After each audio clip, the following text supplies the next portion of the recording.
Welcome back. ఇంటి దొంగను ఈశ్వరుడైనా పట్టుకోలేడని పెద్దలు ఊరికే అనలేదు. గత ప్రభుత్వం పేదలకు జగనన్న కాలనీలో గృహ నిర్మాణం కోసం ఇచ్చిన ఇనుమును కొందరు విచ్చలవిడిగా దోచేశారు. కొంతమంది అధికారులు, గుత్తేదారులు కలిసి అక్రమాలకు పాల్పడ్డారని కాలనీ వాసులు ఆరోపిస్తున్నారు.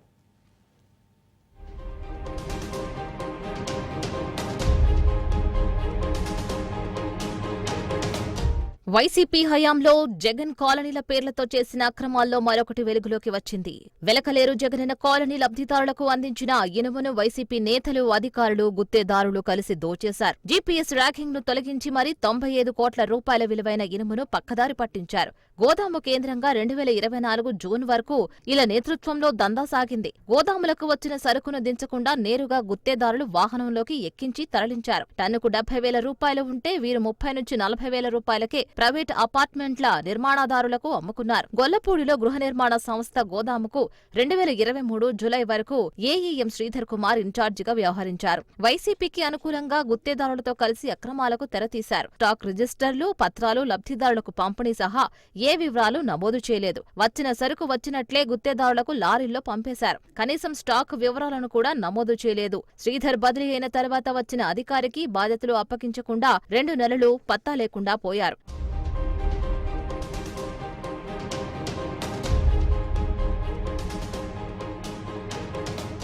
గోదాముకు వచ్చిన స్టీలును భద్రపరచడం వరకే గృహ నిర్మాణ ఏఈ పని. లబ్ధిదారులకు ఇవ్వాలంటే వారి ఇంటికి వార్డ్ ఎమ్యూనిటీస్ సెక్రటరీలు వెళ్లి పరిశీలించి జియో ట్యాగింగ్ చేశాకే ఇవ్వాలి. కానీ గొల్లపూడిలో ఇవేమీ జరగలేదు. స్టీల్ కంపెనీ నుంచి గోదాముకు వచ్చే వరకు ఆన్లో ఉండే జియో ట్యాగింగ్ ఆ తర్వాత ఆపేసి మరీ నచ్చిన చోటకు తరలించి అమ్ముకున్నారు. ఉన్నతాధికారుల ఆదేశాలతో విజయవాడ పశ్చిమ నియోజకవర్గం ఆధ్వర్యంలో విచారించగా ఇనుము అక్రమాలు బయటపడ్డాయి. దీంతో శ్రీధర్ కుమార్ ను కార్పొరేషన్ అధికారులు సస్పెండ్ చేశారు. ఆ తర్వాత మరో ఏఈ బి శ్రీనివాసులు గోదాంకు ఇన్ఛార్జిగా నియమించారు.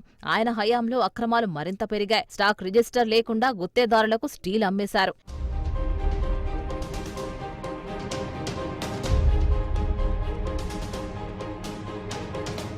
గృహ నిర్మాణ లబ్ధిదారులకు స్టీల్ సరఫరాలో కీలకమైన వార్డ్ ఎమ్యూనిటీస్ సెక్రటరీలో 23 ఆగస్టులో ఫిర్యాదు చేయడంతో ఈ దందా వెలుగులోకి వచ్చింది. విజయవాడ ఆర్టీఓ ఒకసారి, గృహ నిర్మాణ సంస్థ క్వాలిటీ కంట్రోల్ డిఈ, డీజీఎంతో మరోసారి లోతుగా విచారించారు. 2024 జూన్ వరకు పనిచేసిన AE, DE, PD, EE, ward సెక్రటరీలు, గుత్తేదారులను విచారించగా అరాచకాలు బయటపడ్డాయి. వార్డ్ ఎమ్యూనిటీస్ సెక్రటరీలు 10 మంది సంతకాలు చేసి మరీ అక్రమాలు నిజమని వాగ్మూలమిచ్చారు.